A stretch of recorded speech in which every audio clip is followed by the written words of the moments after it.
नमस्ते दोस्तों, कैसे हो आप सब। उम्मीद करती हूँ बहुत ही अच्छे होंगे। ये बताने के लिए कमेंट बॉक्स में जय श्री राम लिखना बिल्कुल ना भूलिएगा। तो आज हम आप सभी को बताऊंगी कि किस श्राप के कारण माता सीता को सहना पड़ा था पति वियोग। आइए जानेंगे विस्तार पूर्वक। माता सीता से इस गुनाह की मिली थी किस गुनाह की मिली थी उन्हें सजा। रामायण की कथा तो सभी ने सुना या पढ़ा होगा, जिससे श्री राम और माता सीता के जीवन से जुड़े पहलुओं को दिखाया गया है। आइए आज के लेख में प्रभु राम और सीता से जुड़ी एक धार्मिक कथा के बारे में आपको बताते हैं, जिसके अनुसार बाल्यावस्था में हुआ कर्मों के कारण माता सीता को प्रभु श्री राम से अलग होना पड़ा था। रामायण की एक कहानी में बताया गया है कि कैसे मर्यादा पुरुषोत्तम राम ने अपनी पत्नी सीता को एक धोबी की बातों में आकर अयोध्या छोड़कर जाने को कह दिया था। लेकिन क्या आपको पता है कि वो धोबी के रूप में जन्मा एक पक्षी था, जिसके श्राप की वजह से ही माता सीता को वन में भटकना पड़ा। जी हाँ दोस्तों, आपने सही सुना, माता सीता को श्राप मिला था। आज हम आपको बताएंगे कि देवी सीता को किस पाप की सजा मिली, जो उन्हें वन भटकना पड़ा। मिथिला नगरी में जनक राजवंश राज करता था। उन्हीं में से एक राजा सिरध्वज थे। एक बार यज्ञ से लिए जो जमीन जोत रहे थे, उसी समय वहां से एक छोटी कन्या निकलती है। इस सुंदर कन्या को देखकर राजा को बहुत खुशी हुई। उन्होंने उस कन्या को अपनी पुत्री बना लिया। उसका नाम सीता रखा। एक दिन सीता अपनी सहेलियों के साथ बगीचे में खेल रही थी। वहां उन्हें एक तोते का जोड़ा दिखाई दिया, जो बहुत ही खूबसूरत था। वे दोनों पक्षी एक पर्वत की चोटी पर बैठे कर बातें कर रहे थे। पृथ्वी पर श्री राम नाम से विख्यात एक बड़े सुंदर राजा होंगे। उनकी महारानी का नाम सीता होगा। श्री राम सीता के साथ कई वर्षों तक एक राज्य रहेगी, और धन्य है वे राज की देवी और धन्य है वे श्री राम। तोते की ऐसी बातें सुनकर सीता ने सोचा कि ये दोनों तो मेरे ही बारे में बातें कर रहे हैं। इन्हें पकड़कर मैं इनसे अपने जीवन से जुड़ी सारी बातें पूछ सकती हूँ। इसलिए उन्होंने अपनी सहेलियों से उन दोनों पक्षियों को पकड़कर लाने को कहा। उनकी सहेलियां उस पर्वत पर गईं और दोनों पक्षियों को पकड़कर ले आईं। माता सीता उन पक्षियों से कहती हैं कि तुम दोनों बहुत सुंदर हो, देखो डरो नहीं, मैं तुम्हें कोई नुकसान नहीं पहुंचाऊंगी। तुम बस मुझे यह बताओ कि तुम कौन हो और कहाँ से आए हो। राम कौन है और सीता कौन है, तुम्हें उनके बारे में कैसे पता है। माता सीता से पूछने पर दोनों पक्षी बताते हैं कि एक बहुत विख्यात महर्षि वाल्मीकि हैं। हम दोनों उन्हीं के आश्रम में रहते हैं। महर्षि ने रामायण नाम का एक ग्रंथ लिखा है, जिसका पाठ उन्होंने अपने शिष्यों को भी कराया है।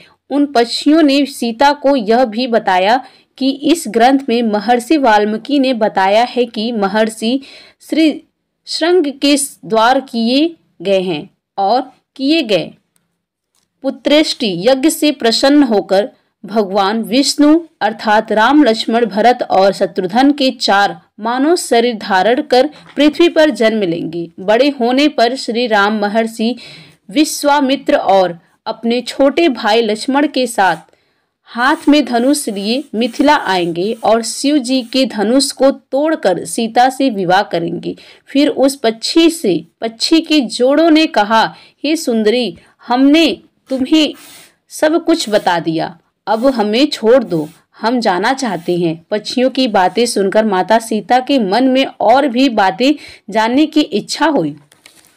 उन्होंने उन दोनों से पूछा कि राम कहाँ होंगे, वे किसके पुत्र हैं, कैसे वो मिथिला आकर जानकी से विवाह करेंगे। नर तोता बोला कि श्री रामचंद्र का मुख कमल के समान सुंदर, नेत्र बड़े बड़े और खिले हुए, नासिक ऊंची और पतली, भुजाएं घुटनों तक, गला शंख के समान होगा। मैं उनका क्या वर्ण करूं, जिनके गुणों का बखान 100 मुख वाला भी नहीं कर सकता।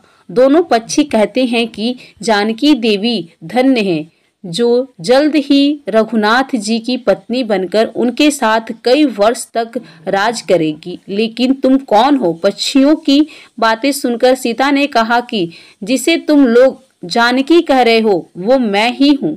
माता सीता उन्हें कहती हैं कि मैं तुम दोनों को तब तक ही छोड़ूंगी जब श्री राम यहाँ आकर मुझसे विवाह करेंगे। तब तक तुम दोनों आराम से मेरे घर में रह सकते हो। ये सुनकर मादा तोता जानकी से कहती है कि हम वन में पक्षी हैं, हमें घर में सुख नहीं मिलेगा। मैं गर्भवती हूँ, मुझे जाने दो। मैं अपने स्थान पर जाकर बच्चे पैदा करूंगी। आप चाहे तो उसके बाद फिर से यहाँ आ जाऊंगी। उसके कहने पर भी सीता जी ने उसे नहीं छोड़ा। तब उसके पति यानी नर तोते ने कहा, सीता मेरी पत्नी को छोड़ दो, वो गर्भवती है। जब ये बच्चों को जन्म दे देगी तब उसे लेकर मैं फिर तुम्हारे पास आ जाऊंगा। तब माता सीता ने कहा, तुम आराम से जा सकते हो, लेकिन ये मुझे बहुत पसंद है। तुम घबराओ नहीं, मैं इसकी अच्छे से देखभाल करूंगी।